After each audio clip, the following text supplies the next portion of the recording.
All right. Hi, everybody. It's our CFB Talk 75. We've made it 75 in, and we're going to have a guest tonight. My name is Bob Akayeri. I'm joined, as always, by my co-host, JD Moore. And today we're joined by someone I've been actually looking forward to having on, Arash Markazi. Thanks for joining us. Thanks for having me. Can you hear me? We sure can. And JD, have you been able to make it on? Yes, absolutely. Excited to talk about some of the awesome things that are happening in the sports world with our good guest tonight. Obviously, an expert in the Los Angeles, Vegas, and Hawaii markets, three of the best markets, I think, to be basing yourself in if you got to ingrain yourself in any market. Very excited to talk about all the college football and even all the sports that are happening in all of those markets. It's going to be a fantastic conversation. So for those of you out there who may not be familiar, I mean, Arash has been around for a while. I mean, I'm familiar with his work back at SI, at ESPN, the LA Times, and most recently he still has the morning column and the Arash Markazi show, which is a podcast. And then they just launched, I was actually listening to the Twitter space for the launch of the Sporting Tribune. Could you tell us some more about that? Yeah, so it's a website that I launched in partnership and connection with Chris Mattman, Chief Technology Officer at NASA JPL, which again, a lot of people are like, wow, he's a scientist and does all these amazing things. But at the core of it, he's a sports fan. And so that's how we connected when we were both teaching at USC. We both went to USC around the same time. Both have spent a lot of time in Vegas and Hawaii. And really, we're thinking of a unique way to cover sports. And again, it's a very big market, but it, like in a unique way. And when I say that, it's always hard to try to explain that. But again, the way local sports is covered now, it's really focused on the big teams in town. You drive around town and you turn on sports talk.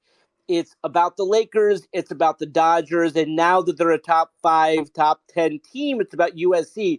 A lot of teams in this market, they'll get forgotten. So if you're a hockey fan, if you're a soccer fan, if you're a combat sports fan, if you're a fan of some of these teams that don't get the attention, the thought process that we had there was, is there a way we could cover these teams with the care that these fans actually, is there a way to actually cover these teams and give them proper coverage? And so that's the thought process there.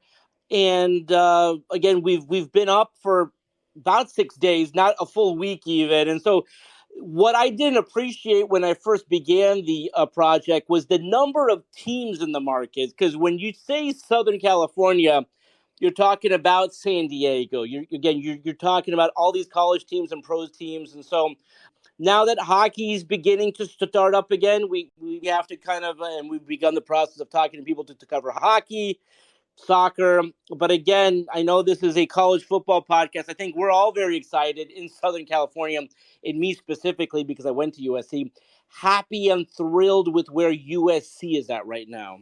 Well, you're talking to another Trojan here, so I get that. And actually, JD's he didn't go to Hawaii, but he grew up in Hawaii. So you've got some folks here, and like the proper, person from Southern California, I made my annual pilgrimages to Las Vegas around Christmas time. So, all three of those markets are dear to the two of us quite a bit.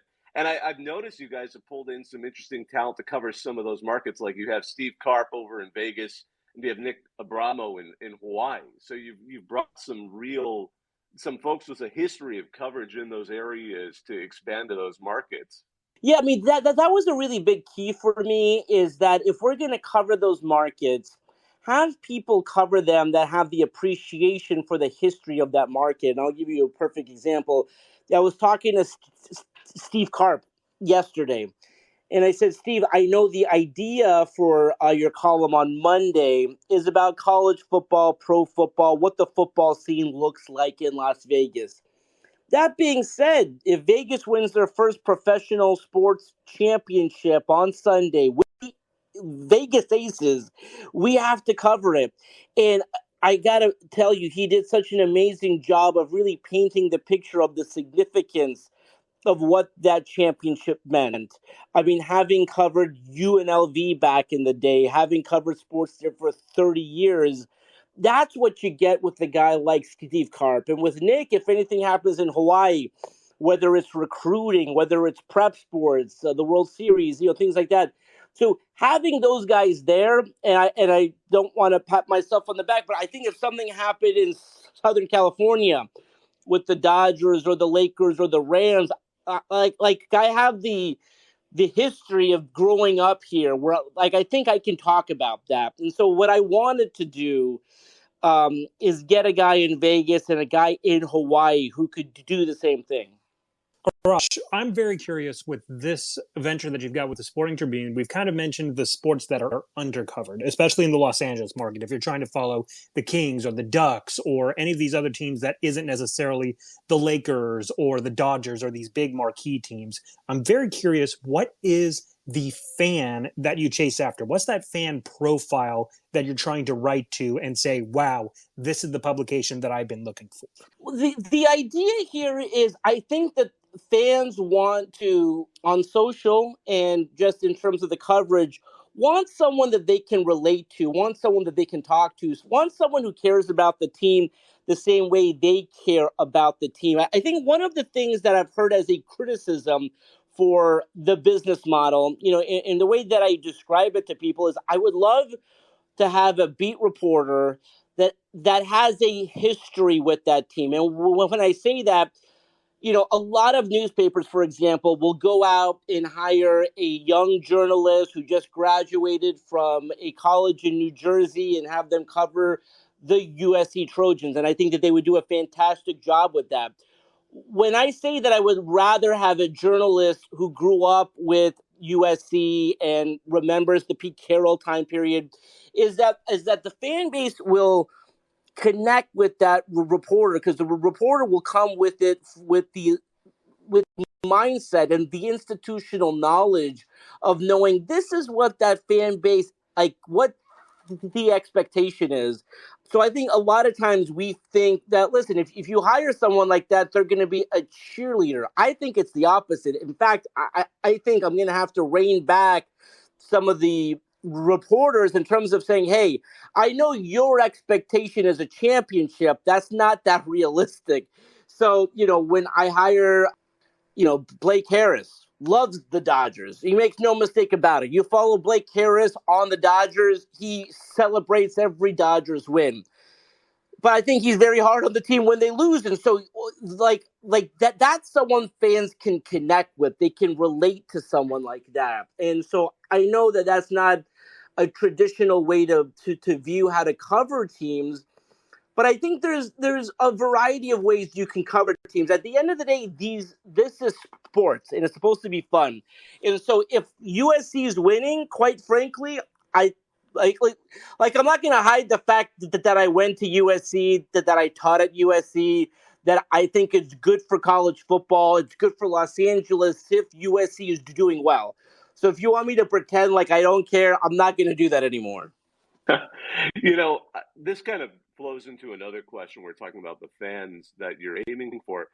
One thing you always hear, especially since we deal with a national audience, is the characteristic of the LA sports fan. And we know the stereotype, very, loves a winner. Sort of in the analog on the East Coast might even be the Miami area fan more than someone perhaps in New York City. How would you characterize the LA sports fan? They are, listen, you do have to win. And I think we've talked about that a lot. I think like whenever a new team comes to town, whether it was the Rams or the Chargers, the expectation is you have to win. I like that. I know that there's a lot of fans around the country who say that's fair weather, that's fickle. You can say that. But at the end of the day, if you're I'll just, by the way, it's not just pro, because I was about to say, like, I'll just focus on pro. It's pro plus college sports. Now, if you are a team in Los Angeles, you have to bring a winner and you have to bring a certain level of excitement to the field, to the court. Because if you don't, no one's going to show up. And I know, you can insert your joke about Chip Kelly, but listen, I respect that UCLA at the end of the day swung for the fences and they hired a coach like Chip Kelly.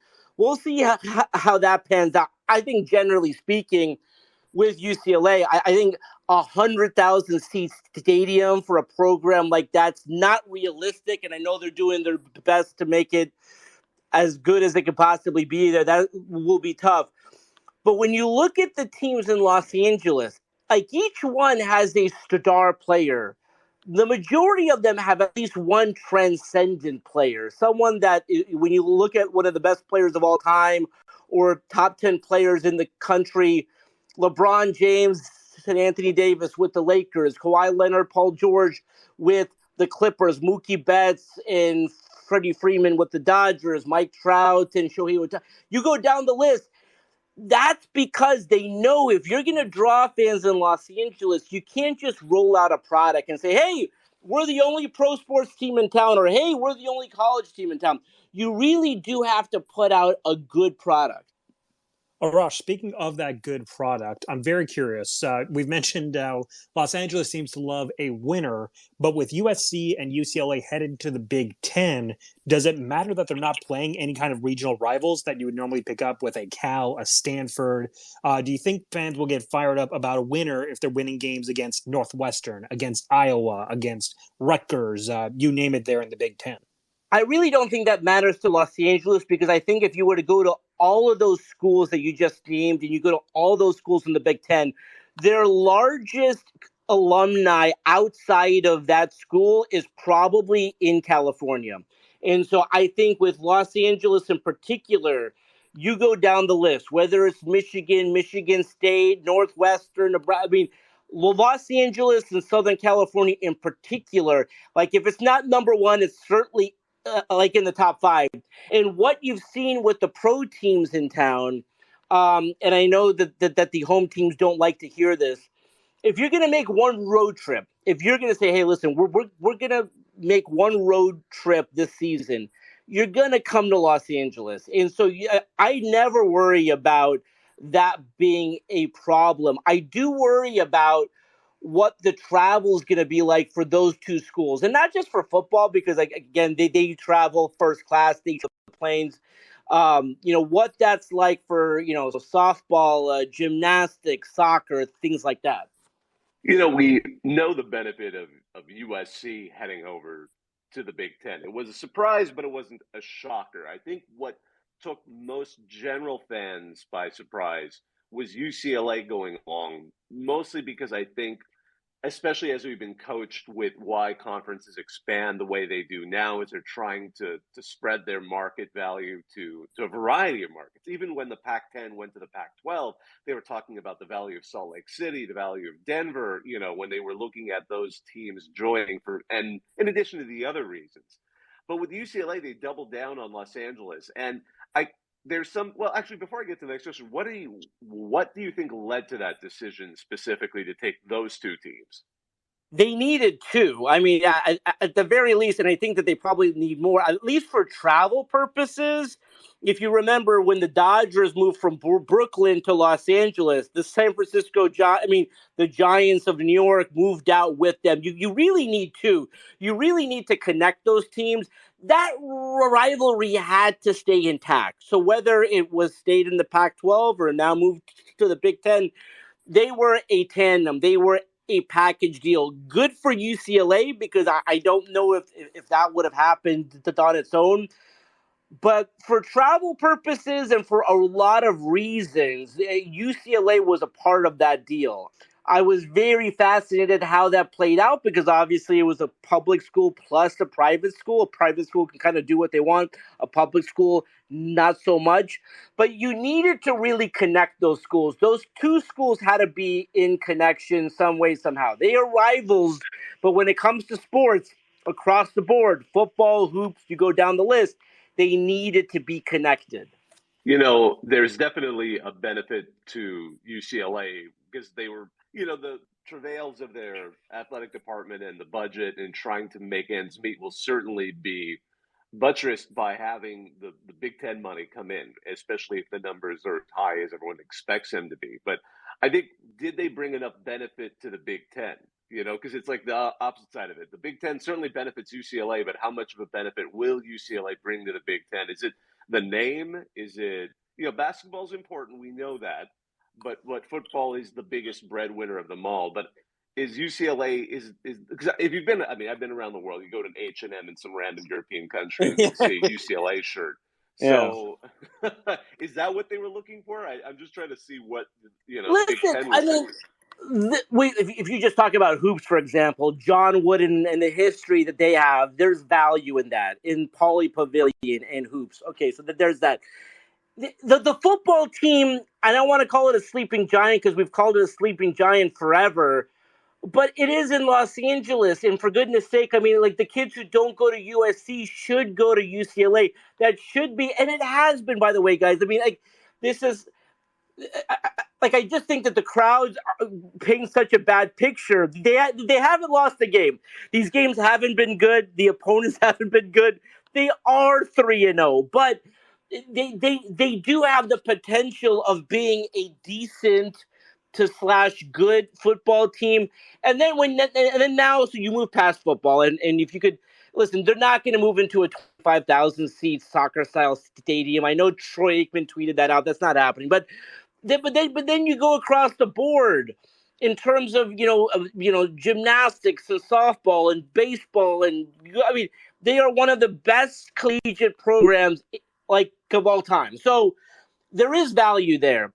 At the end of the day, though, Big Ten now owns Los Angeles. They don't have to split Los Angeles. It's not like the Pac-10 or the Pac-12. Sorry, I still call it the Pac-10. The Pac-12 got half of Los Angeles, and they do get one game against USC. The Big Ten owns Los Angeles in 2024. And so there is value there. It'll be greater value when the football team is actually a decent team. And I'm not saying, by the way, they could be a decent team this year. It's just these storylines have really captivated the country in terms of seeing a 100,000 seat stadium filled with maybe, 10, 15,000. It looks terrible. Given that, we're not going to necessarily see an on-campus stadium happening with UCLA, what are the odds that there's ever an option game to somewhere outside of the Rose Bowl? I'm thinking, in the DFW Metroplex, once upon a time, TCU would option games like Ohio State to be played in Cowboy Stadium. Is this an option where if there's a big enough Big Ten school like a Michigan coming to town against UCLA that they option it to maybe SoFi Stadium or some other stadium for at least a one-off? They could certainly do that. I think what people have to look into, and I always go back to this because it's always like a knee-jerk thing. Whenever you see a poor crowd, just move them. There is always a reason why a team moves. There's always a reason why a team looks for a new place to play. You got to look at the lease. UCLA is locked into, when I say a long term, I forget whether it's 100-year, 50-year. It is an extremely long-term lease to play at the Rose Bowl, and it was tied in to the reconstruction, and they got brand new club seats at the Rose Bowl, suites at the Rose Bowl. They didn't do that for the one game they have per year. They did that because at the very least, they've locked into 10 UCLA games, 4 concerts, the Rose Bowl, and so they need those events. So if you're going to move one game, and so, but by the way, if you were to move one game in a SoFi, I'm guessing it's not a really bad game. I'm guessing it's a game that's going to sell out SoFi. The Rose Bowl wants that game. So that's why that in particular makes it extremely hard. USC runs the Coliseum. UCLA doesn't so much run the Coliseum, but they effectively do. They've really signed a long-term lease there, and that is their home. The problem for them is, and USC was really smart in doing this, when they redid the Coliseum, they reduced the capacity because in 2022 and moving forward with high-def TV, surround sound, things like that, it's really hard for a fan to say, I'm going to leave my comfort of home to go to a game. So now capacity at the Coliseum is 75K. and that's going to be hard for them to fill. They were talking about, will it sell out for Fresno State? No, it didn't. They will sell out the Coliseum at some point this year. It's hard to do.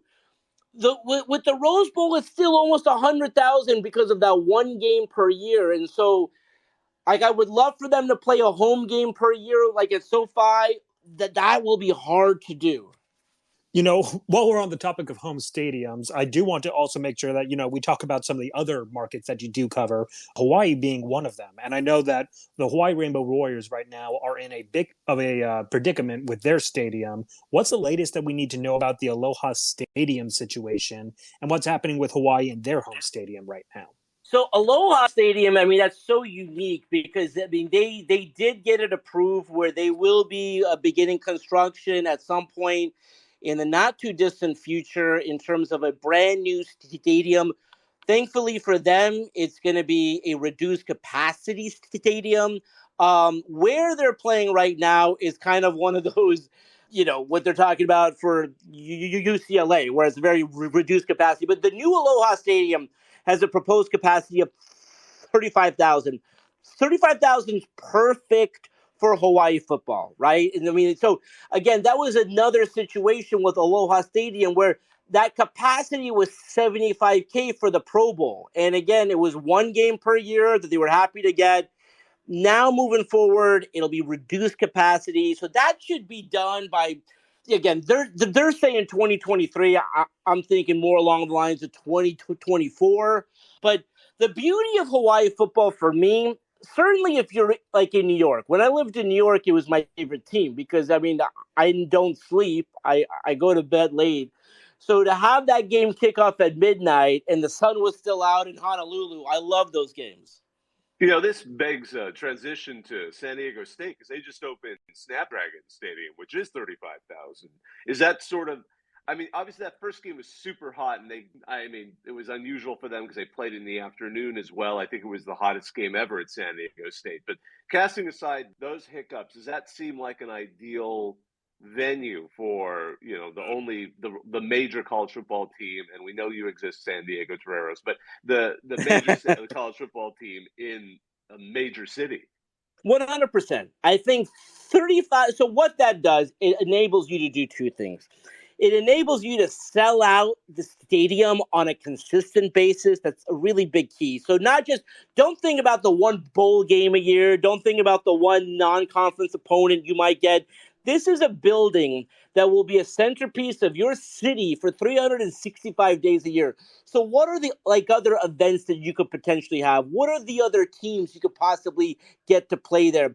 If you're in that 30,000 seat range, you're in the range for a Major League Soccer team, some other teams, a professional lacrosse team maybe, or something along those lines where, again, like even if you were to tarp half of it, you can still have other events there. When you're the Rose Bowl, and I'm just going to use them for like an example, you can really only count on one finger or two fingers the number of events or of games or concerts that would pack 100,000 seat stadium. It's the Super Bowl. It's like Jay-Z and Beyonce. I mean, like there's not that many events you're going to pack 100,000 seats. So what you have, like, and again, if you reduce it even more, if you say 25,000 seats, it's a good college football team that's going to pack the house and it's going to be rocking. It could be a soccer team. It could be a lacrosse team. It could be a concert. It could be a show. It could be a graduation venue. So now all of a sudden that stadium can be used more than twice a year. Oh, no kidding. And I mean, I think immediately to something like Allegiant Stadium, which just opened up and now is the home for UNLV. Like, not only do you have an NFL team there, but you have a college team there, and you have the second most expensive stadium that's ever been built right in the middle of Paradise City with Las Vegas. I mean, that has to have a huge impact for what you're going to be able to do for building some kind of buzz around that kind of program, right? 100%. I mean, the problem there, too, is that it's just more than that. But really, they just have to win now. They have to recruit well, but they've really done everything that they can. They have the stadium in place. They have the practice facility in place. Now they just have to win. They have to produce on the field. what Allegiant Stadium enabled Las Vegas to do is have a stadium right on the Strip. I mean, I was so amazed. Like, people would say, I'm going to Vegas to see UNLV. Well, the Samboy Stadium was nowhere near the Strip. You had to hop on a car. It was like a half hour away if you were lucky without traffic. And so now they have a first-class facility. Now, what's the problem there is ideally, of course, for UNLV, the size of that program and whatnot, is you would like to have a 25,000 seat venue. They're not going to pack the house. That's going to be hard for them to do. But they're on the Strip. They're playing in the same football stadium as a National Football League team. It's great for the program. If they get a Major League Soccer team, and UNLV probably won't do this, but they probably should, they should move into that facility. David, you've been patient. You wanted to ask a question. I noticed you covered Big Ten sports. What was your question for Arash? Oh, you got hit on mute. Hey, guys, what's up? There we go. David, what's up? What's your question? Yeah, so I'm just getting done watching the Eagles put a beating on the Vikings tonight. Darius Slay set the tone on the defense. Jalen Hurts, unreal. Absolutely. So what's your question? Oh, yeah. So the thing about, like, what you were saying about should MLS bring a team to Las Vegas, I totally agree. They should, especially one of the questions that I was saying, would they ever bring an MLS? Actually, I'll take that back. There's a big debate going on right now saying, should the WNBA bring a team to Philadelphia? Which, here's another thing. I am shocked that they have not already brought a team to Philly by now. It's flat out embarrassing that they have not done it. I agree. I think Philadelphia is one of, if not, top 5 sports town in America. They would totally embrace the team. I would love it. And I think what people forget is that, what a team like that does when they win. Forget when they're losing. Like, they're going to have a parade on the Las Vegas Strip for the WNBA team there. Because when a team wins and they're from your city and they win that championship, you hop on that bandwagon. I know Los Angeles gets a lot of grief, but a lot of cities do the same thing. You may not be a WNBA fan, but if your team wins the city and you got a parade, you're going to it. Absolutely. Arash, before I wanted to just check in with you time-wise. I know it's been about 30 minutes. If you have more time, we'd love to talk with you, but I know it's late. Oh, great. Well, because, I just wanted, David, do you want to add anything more to that? Me and JD were laughing. We're like, oh, this is totally the direction we thought this conversation was going to go. Because by the way, that's exciting. I mean, that is the first pro team to win a national championship for Vegas. I mean, I don't want to take anything away from that. The Aces, I think I saw on your Twitter feed, they've got, all the strip casinos. Yeah. Got big signs up for them. That's incredible. It's just so great because Vegas, and we're a few days away from the 5-year mark of the shooting in Las Vegas, which really brought that community together. I think there's so many people, when they think of Vegas, they think of the hotels that's on the Strip. They forget about Henderson. They forget about Summerlin. They forget that there's an actual community there of people who live there and grow up there and have kids there. And so the coolest thing about the Tribune so far is watching that game yesterday and calling up Steve Karp. And if you don't know Steve Karp, 6-time Nevada Sports Writer of the Year. He's in 3 Hall of Fames. As soon as we started this company, he was in retirement, and he said, I'm coming out of retirement because I believe in you, and I want to be a part of this thing. And I called him up, and I said, I hate to just call to give you an assignment. I've never done that before, but I need your thoughts on this. You covered UNLV. You covered the Vegas Golden Knights. You've been there for 30 years. What is the significance of this? And without fail, he said, I'm on it. I'm gonna hop off the phone right now and punch out a column. And he did it, and it was fantastic. And that's the beauty of sports, because Karp was there the night of the shooting, and he can kind of talk about what the significance of that night is to Vegas and sports in that community. And the hockey team would have been fine, but that city having a professional sports team during that time period helped the healing process. And having been there firsthand, I saw it. I still get emotional talking about it. That run, that team that had that year, where they go all the way to the Cup final. I mean, it was incredible. And Karp also, he covered UNLV under, Yeah, Tarkanian when they did exactly. win a national title. Yeah, you go to Pieros. Pieros is the most iconic restaurant in Vegas. It's the Italian spot. If you've watched the Showtime documentary or shows they have on HBO, the one where Dr. Bus is meeting up Tarkanian to talk about the deal with the Lakers, that's at Piero's. And you watch any Las Vegas film, all the Italian spots, that's Piero's. You walk into Piero's, there are carp columns hanging from the wall there. So that just gives you an idea of what he means. Love it. Hey, Austin, you've been patient. You had a question. We'd love to hear from you. Yeah, how are y'all doing tonight? Great. Obviously, you can see I'm a huge Auburn fan. I was at this game this last weekend, and I was just thinking, do y'all think Harson's gonna get fired before the bye week or something? Oh, Harson. Yeah, I mean, wow, we've totally gotten into SEC football unexpectedly. Yeah, And I feel bad for our guest because he's focused on Southern California. We'll touch on that just a little bit. We're going to have our big call-in show, typical call-in show tomorrow night. But I will say things look like they're going to be tough in Auburn heading into the rest of the season. Now, we're going to give him the rest of the season to look at. How he does in SEC play is going to be, I think, quite important for for his job security. But as we know how it went in the offseason, there are folks there that really do want him out, and all we're going to get is more drama, and I feel bad for regular Auburn fans in all of this, but for the rest, unfortunately for you, the rest of us are all going to be entertained watching how this all pans out, and no one wants to be the fan, that's the truth. But although now I'm going to transition back, being USC fans certainly know what that was all about with the Clay Helton years. Every year was like, oh, are they letting him go this year? And then they wouldn't.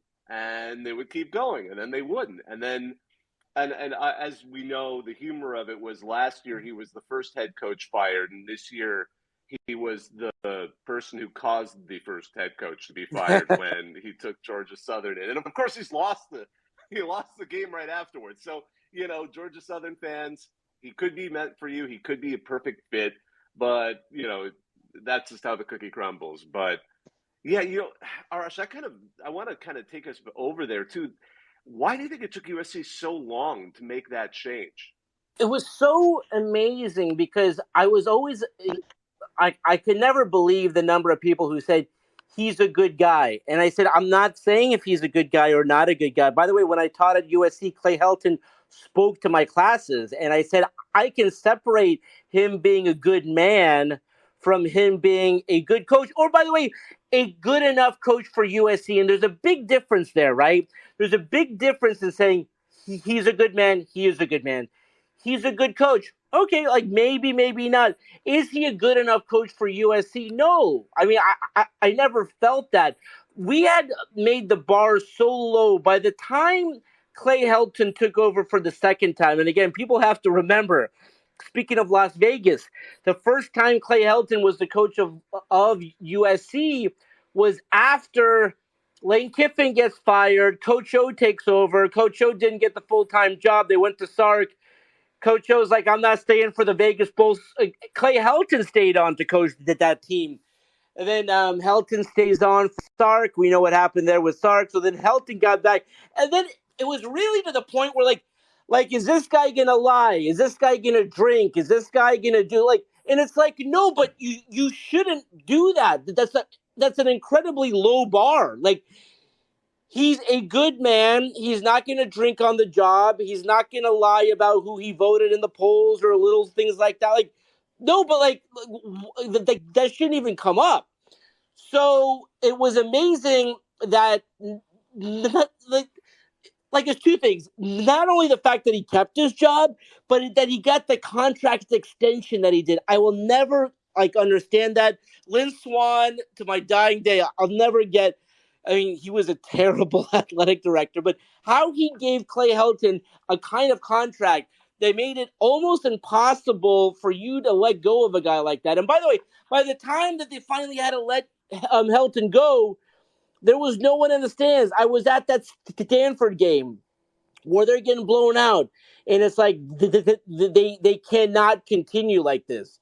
They can't continue to have Clay Helton come back, and so it is amazing to me how quickly things have turned, and thank God for the transfer portal if you're USC. And I've talked about this before with people. When you turn on football games on Sunday and Monday, and I think it's around the country, but certainly here in Los Angeles, there's this Caleb Williams commercial that I'm like, if you're a college football player watching this Caleb Williams commercial on a Sunday or a Monday while you're watching pro football, USC, this pipeline that they're going to build because they're Los Angeles, because they're Hollywood, because they got all this going on, this is just the beginning of the turnaround, I think, for USC. Do you think, and you brought up a great point, because Lynn Swann, cares about the school, but I think that was hopefully, and I think a lot of athletic departments had this tradition of wanting to bring, because that was historically what it was across America, the 50s, 60s, 70s, 80s. You bring in a former athlete, a superstar, a Mike Garrett, and I'll give Hayden some credit. He was brought in to fix some things, and he had that background as someone who could possibly do it, and he was just happy to get out as soon as he could. And then Lynn Swann, who was making this, I still couldn't believe he scheduled for the UC Davis game. That to me was like, do you even know what your exactly. fan base cares about? But then, was bringing in Mike Bohn, was that an important moment? Because you brought in somebody instead of being an alumnus, someone who had, from Cincy, who had a track record, who seemed to know how to run a program rather than someone who knew how to glad hand wealthy alumni and, probably talk to those folks about, oh, do you remember that big catch you had or things like that? Was that the moment that changed? If assuming, we're assuming a lot, but if USC goes on to kind of return to prominence, is that the moment that is the most important transition point? Yeah, there's so many big moments, but I think with Mike Bohn coming in, it was the beginning of we are going to not stick with this USC guy, USC man. And by the way, that had never been a thing that I was aware of. I know of Mike Garrett, of course, but yeah, we had kind of fallen into that. What connection does he have to USC? Is he a Trojan man? Does he, is it Pat Hayden or Lynn Swann? And it's like, you can have alumni who's an associate athletic director, who's not calling the shots, who's shaking hands, who's getting paid, who's not a part of the executive team. That was a big moment, but there were so many really big moments there. And I think with the changing of the guard, or the changing of college football, changing of college sports, really, this transfer portal and how the landscape of college sports is changing, that changed the game for USC. And how did it change the game for USC? Well, look at all the wealthy donors. And again, so these are things that they were doing below the table that we kind of wink. USC was doing that, but obviously they weren't doing a very good job of that, right? Now that it's above board, now that you could say, okay, you can legally have guys do commercials. You can legally give them car deals. You can legally give them tickets to games. There is no better place in the country for that than Los Angeles. If you want to talk about a recruiting trip, courtside tickets to the Lakers or the Clippers, behind home plate at the Dodgers, there's so many things that you could do in Los Angeles now. That was the big change. So yes, Mike Bohn was big, but the transfer portal, because I think when I think of what happened with USC football, Lincoln Riley was big, yes.